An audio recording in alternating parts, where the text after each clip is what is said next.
Anda bisa mendapatkan kebahagiaan dalam aktivitas apapun sekalipun sederhana. Tapi ketika kebahagiaan itu tidak diiringi dengan ridha Allah, rasanya itu akan selalu sementara.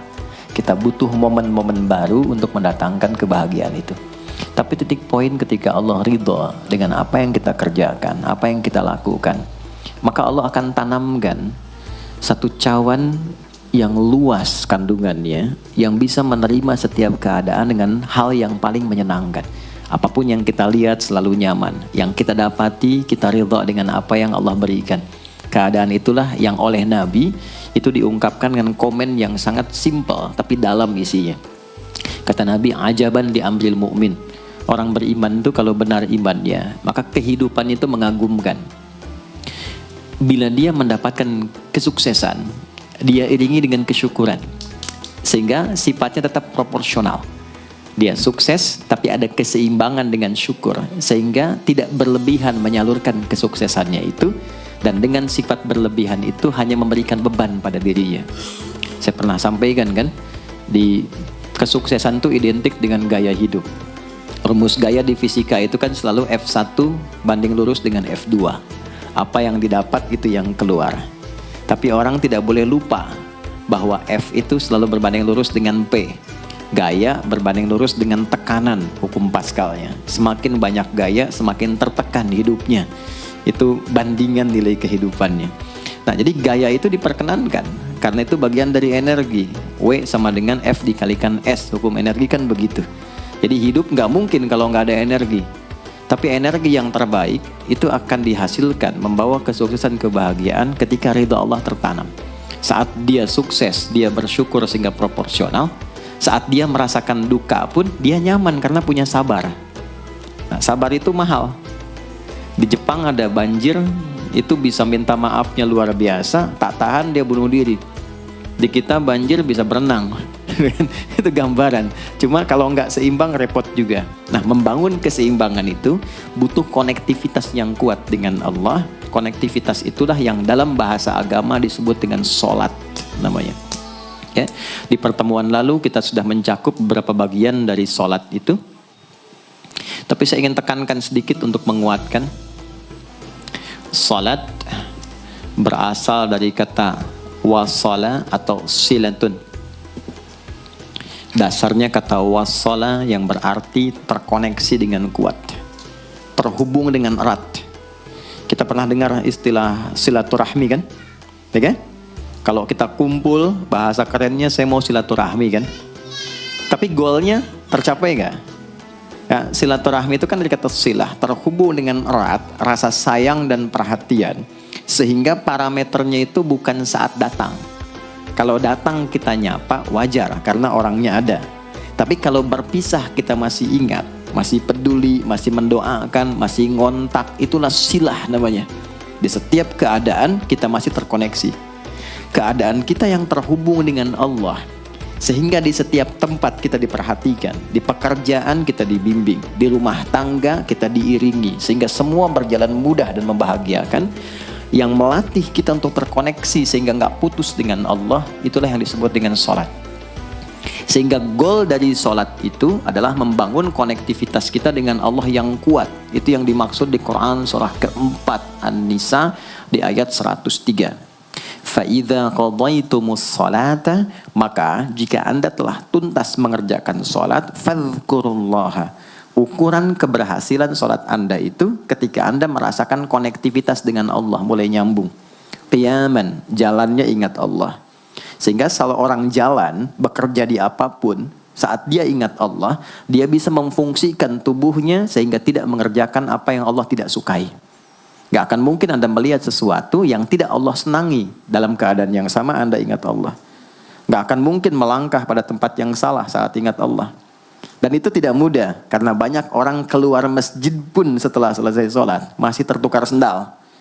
Padahal kalau dia ingat Allah, nggak mungkin itu terjadi. Itu pelajaran dasarnya. Wa qu'udan wa ala junubikum, baik itu duduk bahkan sampai berbaring, ada koneksi.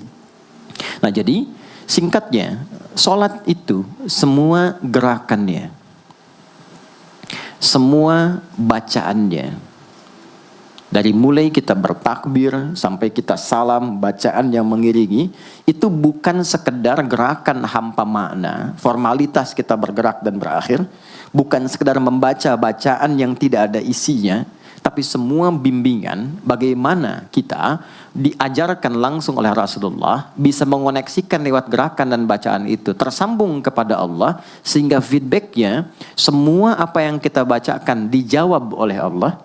Semua gerakan yang kita lakukan ini hakikatnya bimbingan tentang inti kehidupan kita.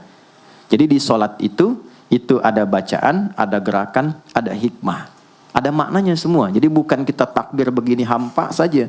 Tidak. Kenapa mesti begini? Kenapa tangan yang kanan menutup yang kiri? Kenapa bacaannya setelah itu ada iftitah, ada al-fatihah? Itu ada maknanya. Dan dahsyatnya semua profesi-profesi sahabat dan generasi setelahnya yang belajar dengan benar tentang sholat ini, itu semua merubah hidupnya jadi lebih sukses dari apapun yang mereka pilih dalam menjalani hidup. Dan yang paling hebat, itu yang menjadikan Nabi mendapat perintah pertama bukan zakat, bukan haji, bukan umrah, bukan puasa, tapi sholat. Dan perintahnya khusus, spesial, disampaikan dalam peristiwa Isra Mi'raj untuk memberikan pesan begitu tingginya nilai sholat ini untuk kehidupan manusia. Mohon izin maaf bagi teman-teman yang baru bergabung, supaya tidak banyak mengulang, teman-teman bisa cek kembali di pelajaran sebelumnya. Kita kemarin telah selesai di pembahasan iftitah dengan tangan kanan meletakkan di punggung yang kiri, lalu kemudian diletakkan di atas dada seperti ini. Kesimpulannya adalah, saya cepat saja, dari mulai kita bertakbir, kalau ingin terkoneksi dengan Allah, maka fokuskan diri kita untuk tersambung. Buang urusan dunia semua ke belakang. Jangan bawa dalam sholat. Kalau ingin kita tersambung dengan Allah, tepikan yang lain, hadapkan diri kita, pasrahkan. Hanya Allah yang tinggi, yang agung, yang istimewa. Kalimat agung, tinggi, istimewa, itu disebut dengan akbar. Maka kita ucapkan Allahu Akbar. Kita buang semua urusan dunia ke belakang, pasrahkan diri kita, hadirkan sekarang hanya Allah yang agung saja. Itu poinnya. Kenapa problemnya tidak sedikit orang sholat itu sulit menemukan kekhusyuan? Karena dia bertakbir masih membawa dunia. Dia tidak sholat dengan memahami gerakan takbirnya. Dia jadikan sebagai formalitas. Apakah benar? Secara fikih benar. Gugur kewajiban, dapat pahala sesuai keikhlasan, tapi value dari sholat yang mahal itu nggak dapat. Itu poinnya. Buang semua urusan dunia, kemudian tambatkan diri kita hanya kepada Allah. Dan uniknya kata Nabi, di fase itulah setan mulai bertugas yang mengganggu kita, supaya kita tidak fokus untuk memahami dan melakukan apa yang kita baca dan kita gerakan. Ada setan khusus menggoda orang sholat, namanya khanzab. Nanti ada 9 jenis setan yang detil tugasnya itu berada di sekitaran kita. Mungkin satu kali Mas Baim kita belajar tentang fikih setan. Belum pernah ada kan ya? Anda kalau ke sini cuma tahu jalan yang lurus, nggak tahu macetnya, nggak tahu lubangnya, sulit menghindarinya. Kebanyakan orang belajar tentang malaikat, tapi nggak belajar setannya, sehingga nggak tahu setan apa yang sedang memprovokasi dirinya. Di Quran, malaikat disebutkan 88 kali, setan disebutkan 88 kali. Kalau kita cuma dengar motivasinya, nggak tahu provokasinya, kita nggak tahu bagaimana cara menghindari yang ini. Itu poinnya. Khanzab itu dia menggoda orang sholat, dimulai dari takbir. Jadi kalau belum takbir, Anda bisa merasa fokus apa saja. Nggak percaya silakan. Sebelum takbir tuh bisa siap fokus. Tapi begitu Anda mulai bertakbir, di hadis riwayat Abu Daud, Allahu Akbar, fayaqulu syaitanu. Maka di sini setan mulai tugasnya untuk mengganggu orang supaya nggak dapat nilai-nilai tadi. Maka dia berkata, udhkur kadza. Kamu ingat ini ya, kamu ingat itu ya. Betapa Anda memulai dengan membuang semua urusan dunia. Tapi kalau sudah takbir, itu setan yang install. Masuk sendiri dia. Makanya kalau nggak percaya silakan nanti zuhur tuh ya. Begitu Anda takbir, itu masuk semua. Ingat ini, ingat itu, mobil parkir di mana. Sampai ceramah saya sekarang pun itu akan masuk. Ingat ya, ada setan yang goda. Nah itu setan itu. Itu setan sendiri. Membuat kita itu begitu lupa. Sampai lihat ujung hadisnya. Hatta la yash'ural musalli kam raka'atan yusalli. Sampai nanti akan ditemukan orang sholat. Dia tidak sadar berapa rakaat sedang menunaikan sholatnya. Nah itu kalau Nabi sampaikan pasti terjadi. Poin. Untuk kita bisa mengatasi itu, poinnya apa? Quran surah ke-29 dulu, ayat 45.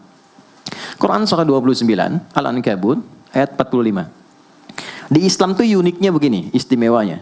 Nggak ada satupun ibadah yang hasil kreasi manusia.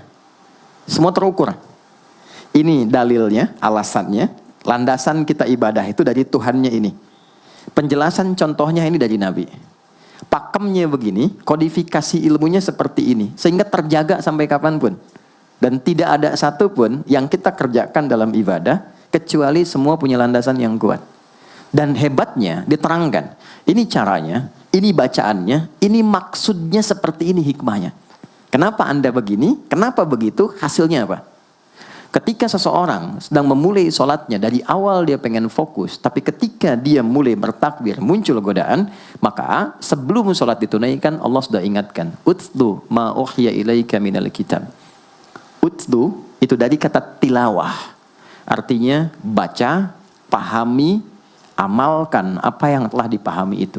Jadi sejatinya sebelum sholat, kata Allah kalau ingin menikmati sholatnya, ingin tahu value dari sholat dan dihasilkan seperti orang dulu meraihnya, maka jangan kita terfokus untuk formalitas saja. Yang penting benar bacaan, takbir sampai salam terjaga. Betul, sekali lagi, itu menggugurkan kewajiban, formulasinya selesai, secara fikih tuntas, tapi hikmah sholat yang tadi itu kita nggak dapat. Maka yang terjadi apa? Baca dulu, tilawah, utlu, baca, pelajari dulu, sebelum sholat. Kemudian pahami, kenapa takbirnya begini? Kita kemarin sudah belajar. Kenapa tangan kanan menutup yang kiri? Apa maksudnya sampai kita diperintahkan sholat? Bagaimana kemudian saat kita baca Al-Fatihah? Kenapa yang dibaca itu? Apa yang jadi bimbingan dari Al-Fatihah untuk kehidupan kita? Kalau sholatnya seperti itu akan merubah hidup kita. Itu langsung Allah sampaikan demikian. Lalu kerjakan, wa aqimis shalah, tunaikan sholat seperti aku tadi isyaratkan, kata Allah. Inna sholata tanha 'anil fahsya wal munkar. Maka jika engkau menunaikannya seperti itu, sholat akan merubah hidupmu. Itu kata Allah tuh.